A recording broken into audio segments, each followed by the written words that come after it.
Muito boa noite, pessoal. Estamos aqui começando mais um episódio dos Diálogos, um programa dedicado semanalmente a debater desenvolvimento humano e organizacional. Esse é o episódio número 6, hoje dia 13 de setembro. A gente está falando direto aqui da Vila Madalena, em São Paulo. E começando mais um bate-papo, que hoje tem o tema alta performance pessoal e profissional. E eu tenho duas pessoas aqui comigo. A Luciane, que está aqui do meu ladinho, aqui no estúdio. Tudo bom, Lu? Tudo bem? Boa noite. Tudo bom. Ela veio direto de Porto Alegre. De Porto Alegre. Eita, que beleza. Bom ter você aqui, viu? De novo, né? Agora com a câmera ligada. Sim. Outro dia a Lu teve aqui, a gente bateu um papo muito longo. A Lu é de Porto Alegre, vai falar conosco, ela é publicitária. Você é publicitária? Posso dizer que você sou psicóloga. Você é psicóloga, né? Uhum. E trabalha na 8 Endobranding, a gente vai falar já sobre isso. Nós estamos também aqui com o Moacir. O Moacir está direto de BH. Tudo bom, Moacir? Tudo bem, Maurício. E aí, cara, como estão as coisas em BH? BH tá quente, bem quente. Moacir é vice-presidente do Instituto Integral Brasil. Deveria ser o fornecedor oficial de pão de queijo do nosso programa, mas, assim, segunda vez já, assim não vai dar, cara. Assim, o pessoal vai reclamar. Eu vou depois presenteá-los com pães de queijos integrais. Pães de queijo integrais, isso aí, cara. Bom ter você aqui conosco e o bate-papo hoje. Então, como eu falei, alta performance pessoal e profissional, e eu queria que, antes de qualquer coisa, eu vou começar com as damas aqui, tá, Moacir?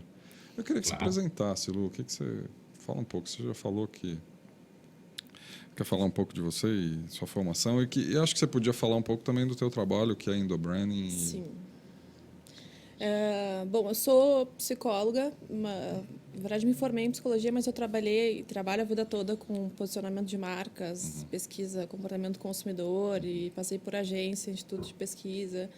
E aí agora a gente fundou a 8 Endobranding, que é trabalhar a marca, os valores da marca, junto com as pessoas que trabalham na empresa. Então, assim, do nosso ponto de vista, é indissociável pensar em marca sem pensar na cultura organizacional e no que pensam e no que fazem as pessoas, assim. Então, eu acho que eu sempre tive uma inquietação, como trabalhei com planejamento em agente de propaganda há muito tempo, do quanto se investia para o mercado externo, em comunicação, propaganda, e às vezes o atendimento da marca ou as pessoas que trabalhavam não conseguiam refletir aquilo que se comunicava da porta para fora, assim. Então, a nossa intenção é trabalhar isso de forma conjunta com as pessoas para que tenha mesmo, para que o discurso não seja diferente da prática e para que as marcas tenham cada vez mais consistência e pertençam às pessoas e não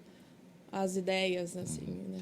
Estava olhando aqui no Facebook, Endobranding, 8 Endobranding tem uma página no Facebook, facebook.com/8Endobranding, 8 por extenso Endobranding.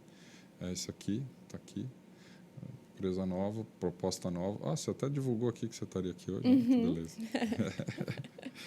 Muito legal. Então, se quem quiser dar uma olhada no trabalho da Lu, facebook.com/8Endobranding, está aqui. E também para a gente trazer o Moacir, eu queria que você falasse um pouco, Moacir, do que você faz, além do Instituto, né, que já é um trabalho por si só, né? Sim, então, eu formei em administração de empresas e psicologia. Inicialmente, eu trabalhei mais na parte técnica e administração, e na época o meu sonho era agregar um enfoque mais humano, né, no dia a dia de processos, no dia a dia das organizações. Mas alguns anos depois, eu acabei formando também em psicologia. Eu passei alguns anos também atendendo em psicologia clínica, então trabalhava só com psicoterapia. E aí eu tive um segundo sonho, que seria transformar, né, um trabalho com as pessoas em algo mais prático, mais ágil. Daí então que surgiu, em 2004, né, a ideia de montar uma empresa, de montar uma metodologia que pudesse estar integrando essas abordagens. Então eu montei a Meta Coaching. A Meta Coaching, então, ela nasceu em 2004, né, inicialmente com o foco de trabalhar 4 grandes áreas, que são os 4 quadrantes. Aliás, os 4 quadrantes estão aí no index, né, tem uma pequena animação que fala, né, dos quadrantes, o objetivo individual, o objetivo coletivo, o subjetivo individual e o subjetivo coletivo. Ou seja, trabalhar o lado pessoal, o lado individual, né, do cliente, trabalhar a parte de relacionamentos, de comunicação, a parte de valores, cultura e relacionamento interpessoal, trabalhar o lado profissional, né, o lado mais prático, em termos de atividades, dia a dia, responsabilidades, e o lado financeiro, a parte de lidar melhor com o dinheiro, né, procurar construir, né, ao longo da vida um patrimônio pessoal. Então, essa foi a ideia inicial em 2004 e hoje a gente tem ampliado mais essa atuação, né, trabalhado também com coaching empresarial estratégico, né, onde que a gente une a parte de pessoas com processos e outras abordagens também, né, na parte comportamental. Olha, é muito legal a gente poder. Bom, vocês dois estão embutidos, eu acho que dentro de um tema importante, principalmente nas organizações, né? Eu queria que vocês trouxessem assim, uma visão inicial para a gente começar, acho que uma conversa, porque e eu vou colocar aqui, num dos nossos episódios, alguém mencionou uma pesquisa que diz que mais de quase 70% das pessoas que trabalham dentro das empresas estão infelizes, certo? E eu queria começar com essa visão, se vocês acham que isso é real, se é utópico, e por que será que, se é real, por que tem tanta gente infeliz assim, trabalhando dentro das organizações? Quer começar? Você quer falar um pouco? Então, isso me lembra uma lei que rege a realidade, que diz que quanto mais o mundo ele se desenvolve, quanto mais a realidade ela evolui, mais complexa ela é. Então, isso é uma lei da realidade, né? Quanto mais o tempo passa, mais as questões ficam complexas, né? Desde o mundo físico, né? Pensa bem que há milhões de anos atrás, nesse planeta não tinha vida, né? Tinham só átomos e moléculas. Depois as primeiras células, os primeiros pequenos organismos, e hoje a gente tem um homem. Ao mesmo tempo, né, em termos de sociedade, de trabalho, é a mesma coisa, ou seja, hoje a gente vive um contexto, uma realidade muito mais complexa do que há 1000, do que há 100 anos, do que há 10 anos, do que há um ano atrás. E o que isso gera de impacto nas pessoas? É que quanto mais complexa é uma realidade, mais recursos ela traz, mas ao mesmo tempo traz mais problemas. Então, hoje em dia, a gente tem muito mais recursos. Né? Aquela velha história. Hoje em dia, né, ninguém mais morre de certas doenças, né, porque já existem vacinas. Mas, em compensação, a depressão é o mal do século. Então, é interessante, né, a gente pensar que talvez o mundo ele não está errado, né? Porque tem gente que diz que a sociedade evoluiu de uma forma negativa e as coisas hoje são piores, os problemas são muito mais sérios. Realmente, né, os problemas são mais complexos. Mas no fundo, não existe algo errado. O que existe é uma realidade mais complexa. E com isso, o grande desafio é a gente, de fato, conseguir aplicar ferramentas e recursos adequados para lidar com essa complexidade. Eu sinto que esse é o ponto, porque, de fato, muita gente está infeliz. A minha pergunta é, como é que você tem gerenciado a sua realidade, a sua vida pessoal e profissional? Afinal de contas, hoje, o grande desafio do ser humano é a autogestão, né? A gente estava falando no outro bate-papo que, bom, se eu nascesse 500 anos atrás, se meu pai fosse sapateiro, eu seria sapateiro, né? Não teria outra alternativa. Agora, hoje, qualquer um pode ser o que quiser. Tá? Qual que é a diferença? A diferença é que se no passado, né, eu fosse sapateiro e chegasse na velhice infeliz, eu tinha alguém para culpar, que era o meu pai. Hoje não tem ninguém para culpar. Por quê? A responsabilidade é minha. Então, hoje a gente também passa por essa angústia da autogestão, ou seja, o que escolher? Né? Qual atitude tomar?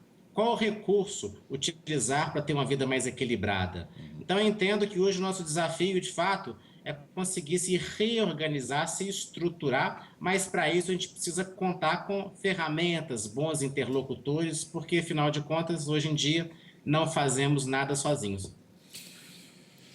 E para você, Lu, como é que você vê esse cenário?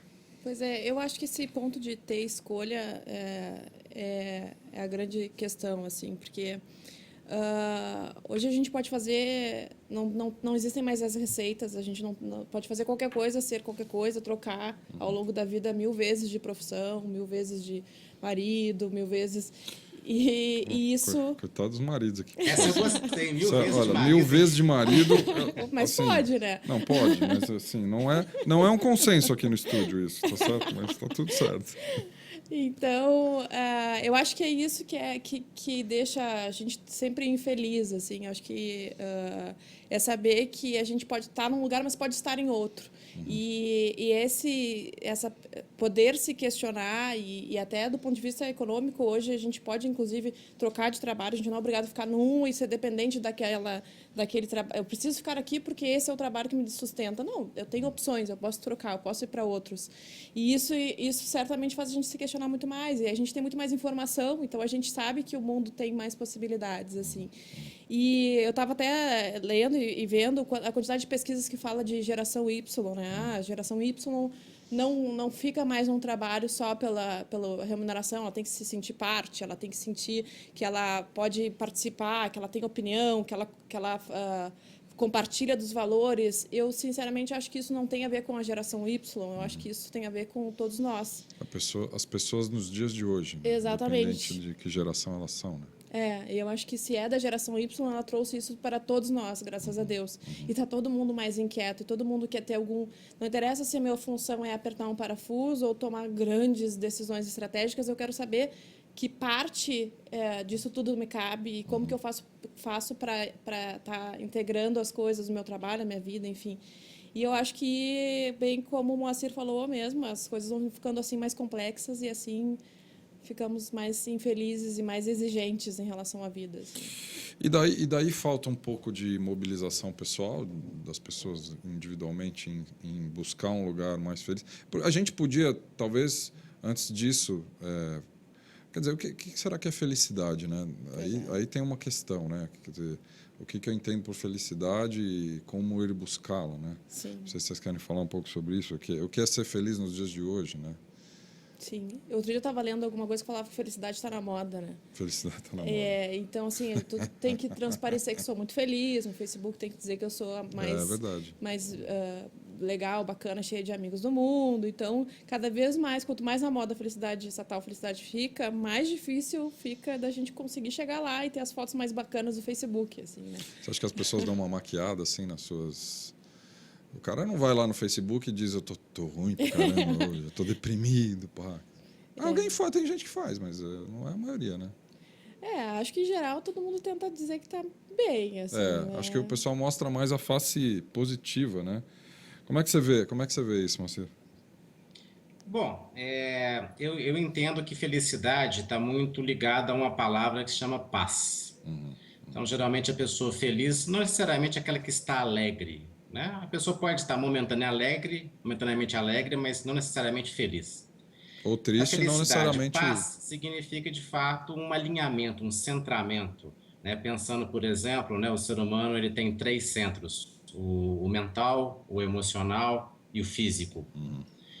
Na medida em que esses centros estão alinhados, né, ou seja, eu me sinto mais pleno naquilo que eu sinto, naquilo que faz sentido, eu me sinto mais pleno naquilo que eu acredito e penso e escolho, e me sinto pleno na medida em que eu realizo algo coerente com aquilo que eu sinto e coerente com aquilo que eu penso. Isso torna a pessoa mais plena e mais presente. Então, geralmente, a pessoa que ela consegue ter uma vida mais feliz, geralmente são pessoas que conseguem estar inteiras naquilo que fazem. Hoje em dia, a gente percebe que tem muita gente infeliz, por quê? Porque geralmente essas pessoas estão desalinhadas, ou seja, aquilo que ela está fazendo muitas vezes não faz sentido, né, para ela, né, ou aquilo que ela está fazendo, ela não acredita de fato, né, que aquele caminho é importante. Então, o grande desafio hoje é a gente se realinhar. E para você se realinhar, você precisa de tempo, né? Tempo de reflexão, você precisa muitas vezes de um interlocutor, né? Você precisa de vez em quando fazer um balanço da sua vida, ou seja, né? Eu preciso parar e me olhar como se eu estivesse de fora. Eu preciso sair um pouco do contexto. E as pessoas, elas costumam não se dedicar tempo para fazer isso, né? Geralmente as pessoas ficam o dia inteiro apagando incêndio e o ano passa, né? E nada acontece na prática. Pois é, eu acho que é porque também exige muita coragem esse exercício, né? Coragem e serenidade, assim, porque parar e olhar para si mesmo de fora, esse afastamento de si e tentar analisar onde as coisas estão, ela exige a coragem de encontrar as suas limitações. Então, acho que esse alinhamento até, que eu acho que é bacana que tem, e a teoria integral fala disso, eu acho que é incrível, mas até no programa que o Moacir participou anteriormente, tu disseste, né? Nós, réis mortais, é difícil esse alinhamento e essa serenidade toda que precisa, né? Eu acho que justamente isso, que a gente fica sempre achando que a felicidade está num outro lugar, assim. Agora, nós comentamos aqui algumas coisas, por exemplo, você comentou do Facebook e eu falei aqui que as pessoas normalmente não postam o lado mais escuro delas, a sombra, ou, enfim, no Facebook. Porque a sociedade também não aceita isso de uma forma tão boa, né? Porque se aceitasse, todo mundo poria para fora, né?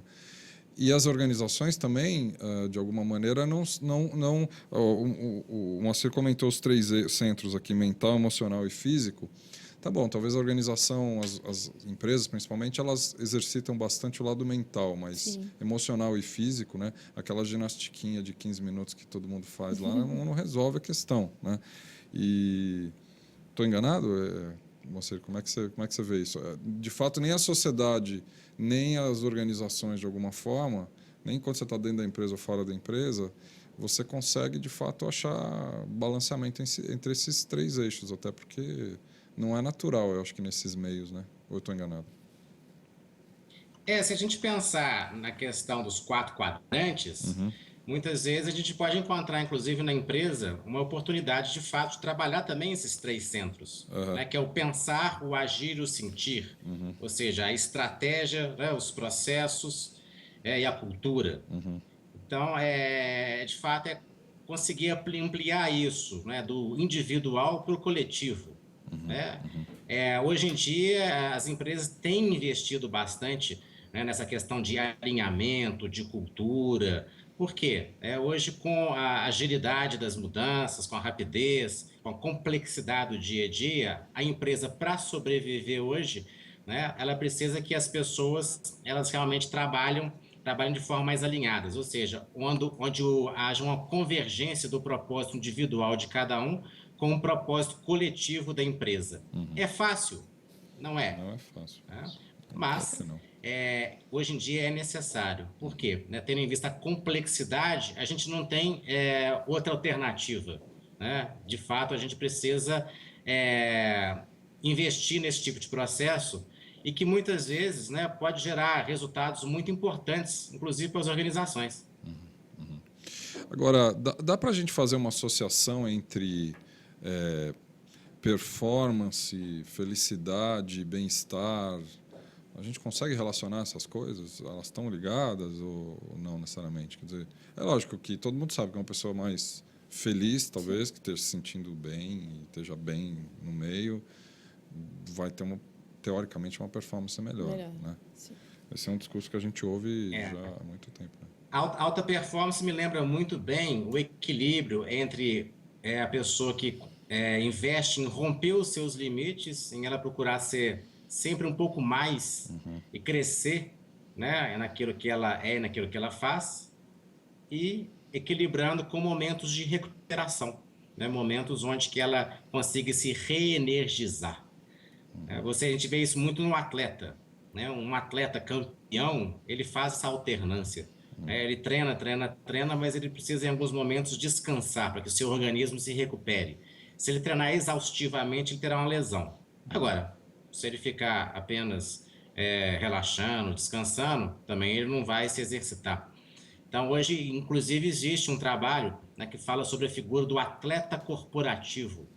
Existe um livro, inclusive, do Jim Loehr e do Tony Schwartz, né, que se fala, né, sobre a alta performance, inclusive no trabalho, como que a gente pode associar o rompimento dos limites com a recuperação. E é interessante que isso pode ser feito com coisas simples. Executivos que descobriram que muitas vezes, após o almoço, se ele conseguisse recostar e descansar, dormir durante 15, 20, 25 minutos, isso gera, né, um resgate de energia muito grande para a parte da tarde. Outros executivos que descobriram que parar de almoçar dentro da empresa, atravessar a rua, né, e almoçar com mais tranquilidade, com o celular ligado apenas com meia hora, isso também, né, gerava uma energia, né, para dar continuidade ao seu próprio dia. Descobrir também a questão do seu biorritmo, né, pessoas que têm uma energia mais focada na parte da manhã, que são as matutinas, ou as pessoas vespertinas, que têm energia mais noturna. Então, há vários recursos para entender, né, como é que eu, como é que você, como é que qualquer pessoa pode funcionar, né, com uma performance mais positiva e mais adequada, né, com o estilo de vida e do ser que ela é. Você sabe que você falou um negócio, a Lu quer falar aqui, mas você falou um negócio, eu tenho parado, não é todo dia que eu faço isso, mas eu tenho parado esses 15 minutos depois do almoço.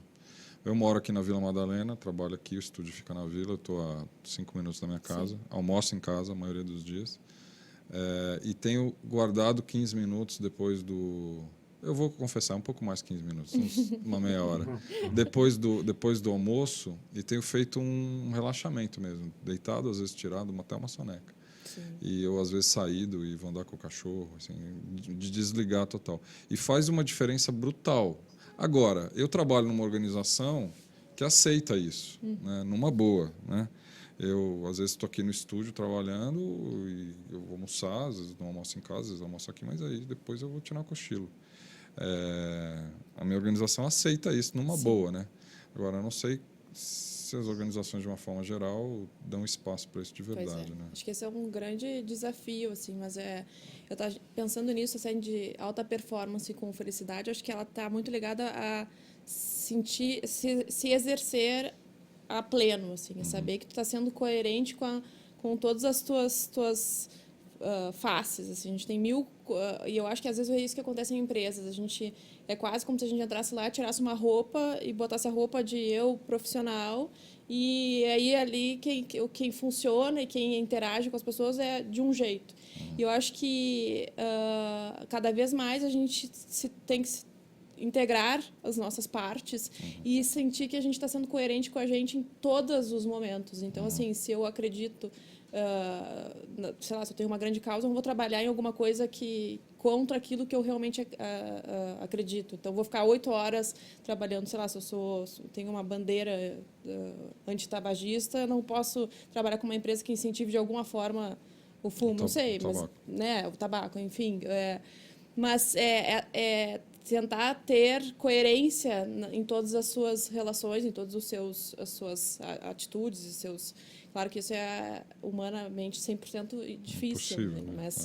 Mas eu acho... E aí, nesse sentido, também é respeitar as suas características do tipo, eu sou mais vespertino, mas quero ficar mais perto, preciso criar... Às vezes eu largo tudo, preciso sair também no meio do trabalho.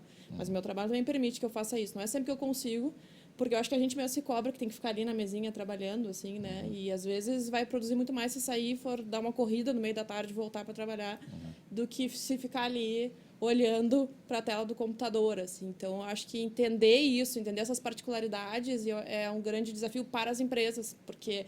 E até, dependendo da empresa, não dá para fazer isso. Uma linha de produção tem tempo, né? Como é que eu vou respeitar a parte social do trabalho se eu tenho uma indústria, enfim. Mas eu acho que é importante dar conta de todas essas facetas do ser humano, assim. Agora... O Ken Wilber, né, pensando em modelo integral, ele escreveu um livro que ele fala sobre os três olhos, né, que é o olho da carne, o olho da mente e o olho do espírito. E, na verdade, nada mais ele diz, né, sobre as 3 formas de lidar com a realidade. Que é lidar com a realidade empírica, né, através dos sentidos, lidar com a realidade mental, né, através do pensamento, e lidar com a realidade do contemplativo, através, né, da meditação. Agora, é interessante que entender, né, qual que é o olhar que eu estou utilizando, né, qual que é a percepção que eu estou utilizando em determinados momentos, isso faz uma brutal diferença em termos de alta performance. Por quê? Muitas vezes eu dou muita vazão àquilo que eu penso que eu tenho que fazer, aquilo que eu penso que eu tenho que ser, ou aquilo que eu penso que eu tenho que escolher. E, em paralelo, isso pode estar completamente desalinhado, né, com aquilo que eu acredito, aquilo que eu sou. Então, vou dar um exemplo prático, né? Eu costumo trazer um pouco esse exemplo, né, para conseguir tornar isso mais simples, ser entendido. Por exemplo, né, quantas vezes que eu, né, que você, Maurício, né, que as pessoas às vezes tiveram uma situação de discussão. De repente estava discutindo com outra pessoa e fiquei nervoso, fiquei tenso, fiquei estressado e comecei a descarregar no outro a minha raiva, né, ou a dizer coisas que normalmente eu não diria. E muitas vezes, nesse exato momento em que eu estou com raiva, nervoso, né, que eu estou dizendo coisas negativas para o outro, nesse exato momento, né, uma voz, entre aspas, né, uma voz interna, ela me diz, olha, você não está, de fato, dizendo aquilo que você acha dessa pessoa, né? Você está exagerando. É melhor você, né, observar um pouco mais o que está acontecendo, porque pode ser que depois você se arrependa. Ou seja, não é uma coisa que acontece em palavras internamente em cada um, mas é uma sensação. É muito comum as pessoas viverem isso. Enquanto elas estão agindo, interagindo, inclusive em atitudes inadequadas, no fundo, elas sabem que elas estão sendo inadequadas, por exemplo. Né? Ou seja, em alguns momentos em que eu estou dizendo sim para alguém, né? Mas às vezes no fundo, eu já sei que eu quero dizer não. Então, uma dica também é a gente procurar entender melhor, né, qual que é a voz do mental e a voz do contemplativo. Né? Qual que é a voz do awareness. Porque o mental tem a ver com consciência intelectual, né? Awareness tem a ver com a consciência mais ampla. Então, no fundo, né, as pessoas que elas praticam, que a gente costuma dizer, inclusive, da meditação na ação, né? Meditar na ação nada mais é do que procurar observar, né, o que eu estou pensando, observar como que eu estou me comportando, observar muitas vezes o que acontece no meu contexto ao redor. Né? E todo ser humano tem essa capacidade, isso é natural às pessoas, ninguém precisa desenvolver essa capacidade. Só que 0,5% das pessoas, né, praticam, né, e dão, como se diz, dão bola, né, a essa visão mais ampla que todo mundo tem o tempo todo, que a gente pode chamar de plena consciência. Agora, no fundo, que se você pensar na ação e na reação, trazendo um pouco como você acabou de dizendo, tem um espaço aqui no meio que deveria ser de reflexão, talvez, ou de sensação, né?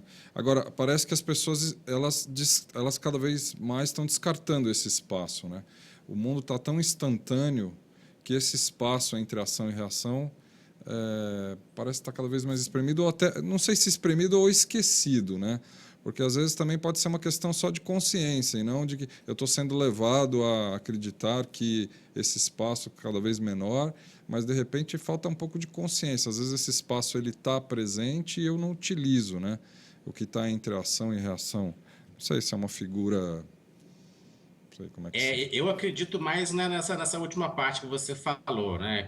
A questão das pessoas não estarem praticando, porque esse olhar mais sintético, esse olhar mais instantâneo, esse olhar mais, inclusive, integral, as pessoas têm condição de ter essa percepção o tempo todo. Isso pode ser quase que instantâneo. Eu posso exercitar, estar conversando com você agora, ao mesmo tempo que eu estou conversando com você, eu estou atento ao que eu estou sentindo, eu posso estar atento ao que eu estou falando, eu posso estar atento ao que acontece ao meu redor, e sem por quê? Né? O estresse ele vem do pensamento. Na verdade, a consciência ela é plena o tempo todo. Né? O ser humano é o único que tem consciência, é o único que consegue se ver falando, se ver pensando, se ver sentindo, né? Se ver interagindo. Você pode observar o tempo todo. Nas grandes tradições, elas chamam isso da testemunha, witness. Né? Como se a sua essência ela fosse uma grande testemunha, que a tudo observasse. Né? E esse resgate e essa conexão com esse witness né, isso gera um impacto brutal na qualidade de vida das pessoas, porque as pessoas começam a conseguir, né, terem uma compreensão mais completa, né, e se sentirem mais plenas. Pô, bem interessante essa figura, né? Pois é, mas eu acho que eu concordo com isso que a gente parece que em geral está sem paciência entre parar, pensar e depois agir, assim. E aí eu fico pensando até principalmente nas empresas, né? Quantas empresas elas dedicam esse tempo ou elas querem mesmo ação e reação, querem investimento e resultado, querem e acabam imprimindo esse ritmo que não dá tempo para as coisas se organizarem e acontecerem no curso mais natural, como deveriam, e aí as pessoas também fazerem parte disso, assim. Eu fico pensando porque, por exemplo, quando a gente fala de mudança de cultura ou de marca, são coisas que demoram um tempo para acontecer, são coisas que não é do dia para a noite que a gente muda, não é o resultado não acontece, fiz uma coisa e o resultado vem. As pessoas precisam sentir aquilo, precisam fazer parte, depois a gente vai ver. E aí nem deu tempo de acontecer e já tem outro plano de ação, porque já não deu resultado, já não deu para... E assim eu acho que estão as pessoas também. A gente traça um plano, às vezes, e não enxerga o resultado num curto espaço de tempo e já está replanejando tudo para ter um resultado mais rápido, sabe? Agora, vou pegar o caso vou usar o conceito do endobranding, que você estava comentando. Não sei se você está comentando antes da gente começar o programa ou depois. Agora eu já me embolei aqui, mas depois você resgata, então. Parece óbvio que você tratar, por exemplo, da questão de marca numa empresa junto aos seus colaboradores mais diretos inicialmente do que para fora, parece óbvio que isso dá muito mais resultado, é muito mais importante, até porque são as pessoas que estão trabalhando na organização são as pessoas mais engajadas, teoricamente, nessa história, ou deveriam ser. Todo mundo, eu acho que tem facilidade de ver que isso é óbvio, tanto as pessoas que estão dentro da empresa, tanto as pessoas que estão na cúpula da organização. Mas as organizações continuam, por exemplo, fazendo muito mais, dando muito mais atenção ao lado de fora do que ao lado de dentro, né? Mas se é tão óbvio, se as pessoas gostariam que isso acontecesse, por que não muda? Acho que é porque dá trabalho, né? Eu acho que, desculpa, Moacir, mas eu acho que é porque dá trabalho. Acho que durante muito tempo a gente pensou em comunicação de uma via só. E é muito mais fácil comunicar, transformar, construir grandes mitos e grandes marcas, fazer uma mega propaganda, botar na massa, na mídia, para a massa e acabou. Exatamente. Eu É acho mais difícil dialogar, né? E aí inverter essa lógica e fazer entender e aceitar que as marcas não são mais esses mitos, elas são aquilo que acontece entre as relações das pessoas, aquilo que as pessoas vivem. É muito mais difícil, porque daí exige que a empresa, de fato, tenha uma postura mais aberta, de fato, tenha uma postura mais transparente, de troca, de relação, e aí dá muito mais trabalho, menos, aparentemente, incontrolável, assim, só que é um caminho sem volta. Hoje em dia não tem mais como a gente pensar em marcas de um jeito dissociado das pessoas, do jeito dissociado dessa construção que considera... Não interessa se consumidor ou se colaborador, porque eu acho que não existem mais esses papéis, existem pessoas, né? Então, mas dá muito mais trabalho. Ou seja, vai ter que dialogar, tá certo? As organizações vão ter que começar a dialogar, não tem jeito, né? Fala aí, Moacir. Diga. Então, pensando, né, nessa questão, né, da realidade ficar mais complexa e mais problemas, então a gente precisa também de ferramentas mais efetivas, né, para lidar com essa complexidade. Lá no Instituto Integral, a gente trabalha com a holocracia. A holocracia é uma ferramenta muito poderosa, onde que ela vai levar em consideração aquilo, né, que cada, por exemplo, membro de uma reunião ou de um comitê, ou seja, cada indivíduo dentro de uma empresa está trazendo através da sua percepção, né? Porque às vezes a pessoa ela escuta alguma coisa do chefe, mas ela não acredita. Né? Ou às vezes a pessoa ela escuta sobre uma nova política, mas ela sabe de alguma coisa na operação que impacta essa política e às vezes ela não diz. Então, né, pensando muito nisso que a gente está conversando sobre como integrar a questão do indivíduo, do individual, né, com cultura, que é o coletivo, que isso demanda mais tempo, porque isso vai impactar, né, em termos, né, do dia a dia das pessoas como um todo. Existe essa tecnologia, que é a holocracia. A holocracia é uma técnica. Lá no Instituto, inclusive, nós fizemos, né, uma formação, né? 2 dias de formação. É uma técnica em que leva a discussões muito mais efetivas, muito mais rápidas, ágeis, né? Onde que a gente trata daquilo que realmente importa, interessa de uma forma muito objetiva e sempre levando em consideração a percepção das pessoas, mas não só a percepção intelectual, mas é de fato aquilo que cada um está acreditando, que está sentindo, aquele pequeno detalhe, né? Como se diz, dar nome ao peixe que tá com mau cheiro, né? Essa história do peixe é assim, tem uma sala que à noite teve uma festinha, né? Serviram lá um banquete e fizeram a limpeza que no dia seguinte ia ter uma reunião, tá? Mas aí esqueceram a travessa, né? Com um pedaço de peixe, né? Ali debaixo da mesa. No dia seguinte todo mundo entra para a reunião, né? A reunião começa, né? O cheiro é horroroso, mas ninguém diz nenhuma palavra. Ou seja, né, isso acontece muito Faz no de dia a dia das conta que não organizações. A faz. gente acaba conversando sobre um tema, mas existe alguma coisa nos incomodando, ou incomodando especificamente alguém que não é falado. Então, dentro da holacracia, a gente procura realmente dar vazão àquilo que importa, né, àquilo que cada um está trazendo de uma forma mais objetiva. Porque, de fato, hoje em dia a gente não tem, né, tanto tempo assim mais para discussões longas e intermináveis. É verdade. Tem um pouco, acho que a gente levantou isso em algum dos episódios aqui, de que os modelos de gestão nas organizações são muito racionais e descartam totalmente a questão da percepção, né? Sim. Quando você trata de marca, por exemplo, isso é fantástico, né? A hora que você começa a dialogar internamente sobre isso, certamente as pessoas têm percepções, né? Sim. Não só racionais e pensamentos, mas muitas percepções, sentimentos e intuições que podem ser trazidas para um modelo de gestão, né? Que podem ajudar fundamentalmente a construção, por exemplo, de uma imagem, de uma marca, né?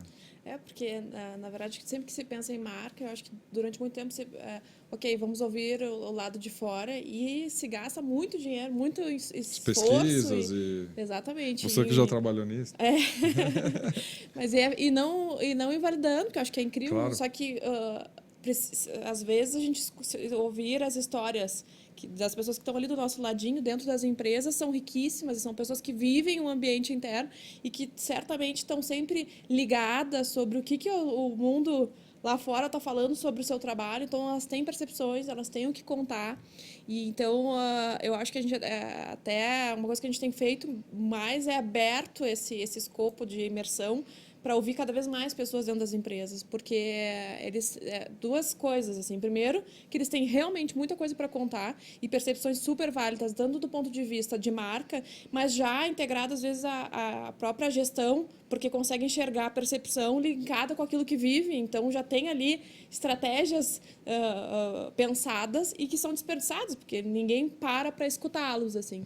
E o outro efeito positivo, e aí que tem a ver com a nossa conversa, né, se a gente deixa os canais abertos, se a gente deixa faz com que a nossa equipe fale, eles sentir-se escutado muda a relação com a empresa absurdamente, né? Então, isso tem o duplo efeito da gente aprender com e, ao mesmo tempo, mudar a predisposição e a relação com a empresa porque ele está podendo falar o que ele sente, o que ele pensa, o que ele acha, né? Tatiane está aqui no chat trazendo uma questão para vocês. Primeiro, ela está mandando um abraço para você, viu, Marcelo? Um abraço, Tatiane. Será que essa infelicidade que temos em muitas pessoas no trabalho não está ligada a uma deficiência do ser humano chamada vaidade? A vaidade tem muito a ver com um apego. Né? Todo momento em que eu me apego a uma autoimagem, a uma expectativa, aí eu passo, né, a correr o risco de ter mais estresse. Por quê? O tamanho da sua frustração, né, é proporcional ao tamanho da expectativa que você criou. Então, é uma ótima reflexão, porque, de fato, já é sabido que paz, felicidade, né, está bem mais relacionado à presença, a estar aqui agora, né, a se sentir pleno. Isso gera menos estresse. E quanto mais vaidoso eu sou, mais expectativas, né, ou mais eu crio uma autoimagem daquilo que eu deveria construir e obter, mais eu vou estar ligado no pensamento, né, no ideal daquilo que eu acho que eu deveria ser, ao contrário, de fato, de viver, né, o que de fato está acontecendo aqui agora. Então é engraçado que hoje, no mundo moderno, as pessoas vivem querendo estar no futuro, né? Elas vivem pensando no futuro, num próximo momento. E o curioso é que o próximo momento, que é o mais importante, ele faz com que eu despreze esse momento aqui agora, esse momento presente, né? Eu não me conecto no momento presente, porque eu quero estar em outro momento. Agora, o outro momento, quando ele chegar e virar presente, né, ele não vai ter significado nenhum, porque ele vai servir só para passar, porque eu já estou esperando um outro momento, né, que ele deverá chegar, né, e que eu estou ali me pressionando, tentando ser uma pessoa diferente. No fundo, muitas pessoas vivem assim, né, desconectadas completamente do presente, né, e exigindo que ele passe, né, exigindo que ele passe para que chegue um momento futuro, né, onde que ela cria novas e mais expectativas, né, a questão do correr, né, atrás do próprio rabo, né, do cachorro corre atrás do próprio rabo, o círculo vicioso, né, e se a gente pensar em termos das grandes tradições, das grandes práticas, em termos de sabedoria, de fato, né, isso é bem nítido, né, e é unânime, né, ou seja, né, o ponto em que felicidade e equilíbrio tem a ver com presença, com plenitude, com conexão, né? É algo que tem a ver com a perfeição? Não é, mas é uma busca, né, que cada um de nós tem a liberdade de fato escolher. Você está me lembrando algumas. Você falou de esporte, né, Moacir? E agora com essas coisas que você acabou de dizer. Eu recentemente revi alguns episódios, alguns momentos de alguns grandes atletas, por exemplo, Michael Jordan e jogador de basquete, né? E ele, numa das partidas do Chicago Bulls, ele simplesmente arrebentou porque ele fez mais da metade dos pontos do time, que foi um absurdo total, né? E ao final, e fez jogadas incríveis, e ao final do jogo perguntaram para ele, cara, como é que você fez isso? Aí ele virou e falou, eu não sei, eu simplesmente parei de pensar e joguei e fiz. Na hora que você pega, recentemente também revi o filme do Ayrton Senna, esse que foi produzido na Inglaterra, e a mesma coisa, na hora que o cara entra num determinado estado, né, que parece que ele transcende uma barreira, sei se física, mental, sei qual, ele começa a fazer coisas que vão muito além da explicação de como é que o cara consegue fazer aquilo, né? Isso nos atletas fica muito evidente, né? E dá para ver a ruptura na performance do atleta e na organização, né? Talvez um pouco Então, disso. Né? é interessante lembrar o seguinte, né? Processos geram resultados. Hoje em dia, as pessoas, inclusive as organizações, elas estão muito obcecadas pelos resultados. Ué, mas não tem que pensar em resultado? Tem sim. O resultado é o norte. Só que o resultado não tem como você controlá-lo. Pensa bem. Meta, meta, meta, meta de venda. Temos que cumprir a meta. Quando você olha para dentro da empresa, os processos, eles estão completamente caóticos. De repente, uma empresa onde que não tem um sistema informatizado adequado, onde que existe muito conflito, né, processos completamente desorganizados. Ou seja, peraí, como é que eu vou chegar, né, conseguir alcançar uma meta, né, com os processos empobrecidos? Agora, na medida em que uma empresa atua, né, de uma forma organizada, estruturada, ou seja, investe no processo, né, em fazer o melhor que a organização pode fazer, e podemos pegar isso para o indivíduo também. Na medida em que eu procuro ser o melhor que eu posso ser, eu aumento drasticamente a possibilidade de alcançar o resultado. Mas mesmo assim não é garantido. Porque amanhã pode ter uma nova crise, um novo 11 de setembro, uma nova tecnologia, pode acontecer alguma coisa que inviabilize que eu alcance o resultado. Aquela história, eu posso escolher exatamente o modelo do meu guarda-chuva, mas eu não posso controlar quando irá chover. Então, eu achei assim, fantástico o exemplo que você deu do esporte, né? Eu costumo sugerir procurar no YouTube, né, a primeira final de Wimbledon que o André Agassi ganhou. Isso foi em 1991 ou 2, né? Isso é nítido. Ele jogou contra o Goran Ivanisevic, e o Goran Ivanisevic, um russo, um croata, ele estava muito tenso, né? Ele jogava raquete no chão, ele xingava, ele estava muito tenso. E o André Agassi, eu me lembro que eu assisti ao vivo esse jogo, eu tive a impressão durante o jogo que o André Agassi, ele simplesmente esqueceu que ele estava na final de um Wimbledon. Ele estava apenas jogando tênis, né? Muito bem humorado, ele brincava consigo mesmo.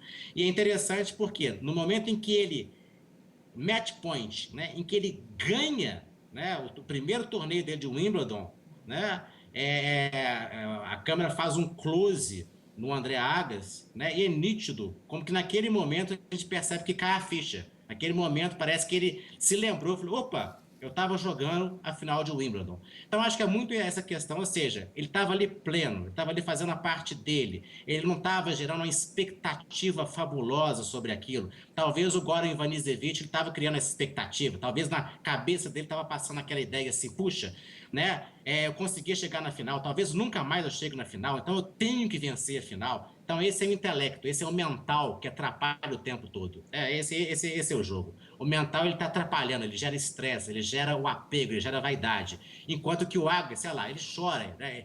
Ele cai, e é nítido, né? Que ele estava ali jogando tênis, ele curtiu aquele jogo, ele curtiu, né? E como consequência ele foi campeão. Genial seu exemplo. Está no YouTube mesmo, só procurar. Eu acho que tem a ver também com as empresas que se abrem para essa dimensão emocional. A gente fala, porque é difícil, mas a partir do momento que tu permite e deixa que isso circule, que venham, as pessoas também conseguem se conectar mais com o seu trabalho, com elas mesmas e entre elas e produzir em conjunto aquilo que não necessariamente faz parte das tarefas, né? Eu acho que eu gosto muito de pensar sobre hoje em dia falar inovação, vamos fazer dinâmicas de inovação, e eu sempre acho que inovação não é um processo, mas inovação é resultado de encontros de pessoas que estão vibrando no mesmo que estão ritmo. Exatamente, e que estão liberadas para isso, né? Então, em empresas que dão espaço para os encontros, que dão espaço para as trocas, que dão espaço para a criatividade. Então, acho que e que não negam a dimensão emocional. E que não negam a dimensão emocional, inclusive, é a parte ruim, a parte da sombra das empresas, que não negam que a comunicação, ok, quanto mais a gente tenta e trabalha uma comunicação fluida e transparente, mais a gente... Mas não é sempre assim.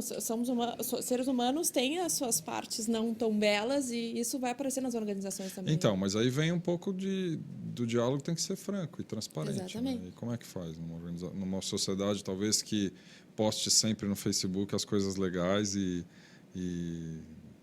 como é que faz? Assim, tem que se criar um outro espaço, né? As organizações... Tem que ser... Eu gosto de falar que eu acho que o mundo está ficando mais gentificado e as empresas, graças a Deus, também.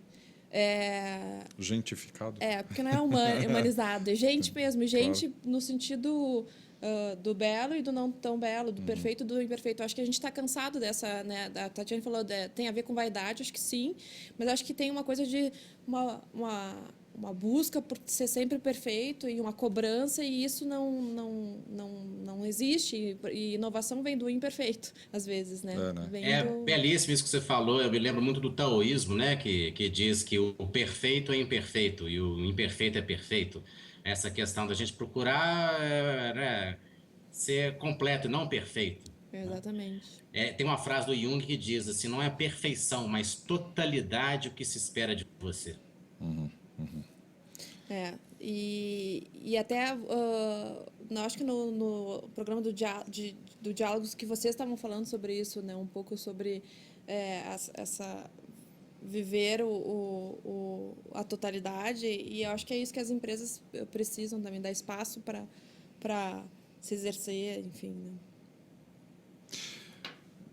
Dá para achar dentro das organizações, mesmo aquelas mais talvez conservadoras, com modelo de comando e controle, pessoas que criam esses espaços? Você tem sentido isso no teu trabalho diário com as organizações? Mesmo as mais conservadoras? Acho que o ser humano sempre tenta achar brechas, né? Pode ser o cafezinho, pode ser... Eu acho que ele sempre vai procurar um espaço para isso. Talvez as organizações... O que acontece é que elas negam e tentam cercar, mas cada vez mais isso é difícil e complicado. Então, assim, o ser humano sempre vai achar um espaço de troca, um espaço de relaxamento, um espaço de respiro, assim. Então, o que eu acho que precisa é olhar para isso e tentar se tornar mais flexível às coisas que são humanas, assim. Né? Num dos episódios a gente falou sobre liderança aqui, formação de liderança e tem na tua opinião em algum lugar nas organizações tem surgido mais pessoas assim que podem quebrar o status quo e começar um processo de mudança? Tem um lugar na organização, normalmente, que surgem essas pessoas? Eu acho que você já perguntou respondendo, né? Que é a questão, o que dá o tom mesmo é o líder, né? O gestor, né? A liderança tem esse poder de influenciar muitas vezes positivamente uma equipe. Né? Por quê? Dentro da organização, das organizações, ainda sempre existe um tipo de hierarquia, né? Então, se eu pertenço a uma equipe onde que eu tenho um líder muito diretivo, muito autoritário, né? De fato, eu acabo sofrendo um impacto desse estilo de liderança. Então, agora, se o líder, né, é um líder mais participativo, é um líder que consegue equilibrar, né, ser diretivo com ser participativo, que consegue equilibrar a questão da autoridade, não do autoritarismo, com a questão, né, do construir junto quando é possível, né, com o rodízio, muitas vezes, de lideranças internas também, isso se gera, né, uma equipe de alta performance. E hoje as empresas, né, por questões econômico-financeiras, elas estão, de fato, descobrindo que elas têm que encontrar caminhos onde que elas conseguem maior produtividade e maior performance. Então, muitas empresas, de fato, né, têm desenvolvido intensamente em ferramentas para bons líderes. Então, isso é nítido. Eu sinto que de 2 anos, de 1 ano para cá, né, o número de empresas, o número de organizações que têm procurado, né, por desenvolvimento de lideranças é algo assim, fenomenal. E eu acho que tem uma questão de dar espaço também para as lideranças informais, né? Acho que um bom líder também é aquele que enxerga as lideranças informais que surgem na sua equipe e identifica que tipo de liderança são essas e deixa que elas se exerçam, dá espaço para isso. Porque eu acho que a gente fica sempre muito preso à liderança e liga a liderança com hierarquia, com cargos, e não necessariamente é assim que acontece, né? Eu acho que poder deixar com que as pessoas se exerçam e usem as suas lideranças é importante também, as informais, né? As mais tímidas. Talvez uma das coisas que a gente talvez mais tenha mencionado aqui seja essa questão da transparência, do diálogo e se assim parece muito lógico que uma organização que é mais transparente na sua essência, né, talvez consiga atrair pessoas que são mais aderentes à sua essência e, portanto, tem uma facilidade de dialogar abertamente, porque as pessoas têm um eixo comum, né? E, portanto, talvez essas pessoas estejam mais felizes e performem melhor. Dá para concluir isso do jeito tão fácil assim como eu concluí? Ou eu tô simplificando demais essa coisa? Você está dizendo o seguinte, que quando as pessoas, né, conseguem comunicar de uma forma mais transparente, elas estão lidando com a realidade. Porque se existe conflito, controvérsia, que não são faladas, então, né, cria-se mais um volume de questões e de sombras, né, e de medos e de receios, de pé atrás, de resistências, né, que vão minar toda a energia que poderia ser focada, né, em um caminho mais produtivo, em resultados mais efetivos. Dá para dizer que a gente está vivendo a hora da verdade, não? De que realmente as coisas vão ter que ser colocadas na mesa, as empresas vão ter que cuidar dos seus colaboradores, elas vão ter que dialogar com eles francamente, vão ter que atrair pessoas que são mais aderentes mesmo, vão ter que se mostrar. Né? Eu super acredito nisso, mas eu tenho que dar. Eu normalmente sou excessivamente otimista, mas eu acredito nisso muito, assim. Acho que tanto do ponto de vista das empresas, não dá mais para negar a parte humana, a gentificação, as emoções, a dimensão das emoções da gestão, não dá para negar, quanto do ponto de vista das marcas também, a gente tem visto cada vez mais as marcas se posicionando de um jeito mais verdadeiro e as pessoas cobrando isso, né? Tem 1000 canais para a gente se comunicar e apontar as falhas das marcas, e o negócio não é jogar embaixo do tapete ou fingir que elas não existem, pelo contrário, é assumir e dizer, ok, a gente erra, a gente acerta, a gente faz o possível para dar conta e fazer o melhor, mas nem sempre o melhor acontece. Então, acho que a gente está, sim, vivendo a hora da verdade, e a hora da verdade precisa fazer com diálogo, com conversa, com troca. Eu nunca me esqueço, uma vez eu ouvi num grupo de pesquisa assim, um menino falando faz alguns anos, e eu achei incrível, nunca me esqueci, que eu não quero que as marcas acertem o tempo todo. Porque eu acho que no mundo de hoje ninguém tem resposta. Mas eu quero que elas tentem e me contem que elas estão tentando fazer alguma coisa. E aí eu vou ajudar elas a chegarem lá. Então, não me importa se elas acertam ou se elas erram. Eu me importo se elas me incluem nisso ou não. Então, eu acho que esse menino fez uma síntese brilhante do que eu acho que é o que a gente está vivendo cada vez mais. Então, acho que a gente se falam, né, em human brands e marcas humanas, e eu acho que é isso. Acho que o mundo mais humano é um mundo mais verdadeiro. Assim, eu acho que a gente está caminhando para isso. Dá para dizer, Moacir, que a gente está nesse momento ruptivo, não? Sim, a própria faz parte da evolução, né? A gente, né, vai passando aí de um estágio aí mais competitivo, mais individualista, para talvez assim alguns momentos assim mais com um foco mais burocrata, né? Para momentos mais empreendedores e para momentos em que a gente, né, não só empreende em busca do resultado, mas envolve pessoas e para momentos em que a gente consiga, de fato, né, ter uma visão mais integral, mais uma visão mais sintética daquilo que está acontecendo conosco. Então isso faz parte, inclusive, né? Eu estou, na verdade, nada mais nada menos do que dizendo um pouco sobre o Spiral Dynamics, né? Sobre o modelo integral, em que ele fala sobre níveis de consciência ou sistemas de valor. Isso faz parte da evolução natural da humanidade e a gente sente que a humanidade, né? Ela está sempre crescendo, está sempre evoluindo. É claro que alguns países, né, conseguem tem conseguido evoluir com uma rapidez maior. Então, tem países que já estão no estágio mais avançado em termos de complexidade, de níveis de consciência, sejam individuais ou coletivos, né? O nosso país ainda tem aí os seus, né, os seus pontos de aprendizado, os seus pontos de desafio, né? A gente comentou, inclusive, no último bate-papo, né, a grande questão do Brasil, que é o país da impunidade, né? E essa impunidade ela gera aí, né, de uma forma global, muito intensa, muitos problemas e muitos entraves, né, para que a gente cresça como nação e para que cada um também possa usufruir isso como indivíduo. Mas estamos, de fato, né, crescendo, caminhando, estamos evoluindo e eu sou também, né, também sou muito otimista também em relação aí né, aos próximos anos e décadas. Muito legal, muito legal. Olha, nosso tempo foi muito rápido, tá passando muito rápido. A gente já, eu tenho que chamar a Iracema aqui, porque eu coloquei ela no vídeo aqui um pouquinho tempo atrás, e quero trazê-la aqui, até para ela falar um pouco para a gente também do que vem pela frente aí. Como é que está a sua performance, Ira? Olha, a performance está ótima aqui. A nossa conversa da próxima semana tem muito a ver com, acho que, esse bate-papo de hoje. Assim. A gente vai falar de bem-estar integral, muito ligado aos temas que a gente está discutindo hoje. Para debater esse tema, para dialogar sobre esse tema, outro mineiro, dessa vez o Frederico Porto, um médico, em parceria com a Delmar, que já esteve aqui com a gente, Delmar Franco, vão falar bastante sobre esse tema e resgatar algumas questões que a gente trouxe aqui. Eu acho que para a gente poder aprofundar e continuar dialogando aí nos próximos webcasts. Mas é isso. Será que vai ter pão de queijo na próxima? Olha, acho que a gente tem que criar mais uma um pedágio obrigatório. Agora peça um pão de queijo integral. Pão de queijo integral, né? Integral. Tem que mandar o vale, viu, Moacir? Tá bom.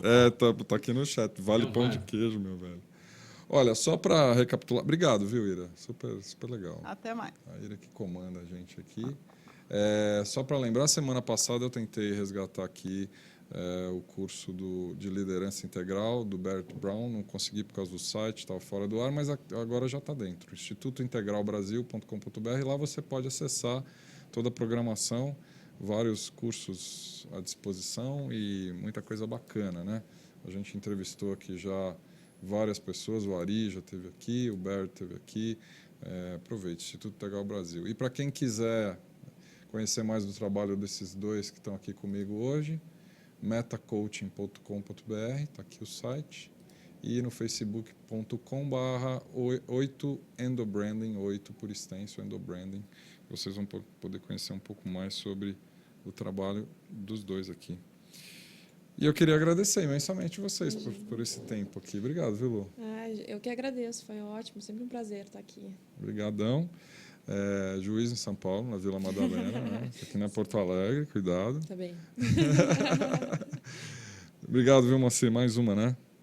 Muito obrigado, Maurício. Muito obrigado. Aí foi um prazer estar com vocês. Grande abraço. Muito bom o bate-papo aqui. Vocês que estiveram com a gente no chat, super legal. Muito obrigado também. E, bom, a gente se vê semana que vem Mais um bate-papo aqui. Toda quinta-feira a gente está no ar aqui, 7 da noite. Juízo, boa semana para todo mundo.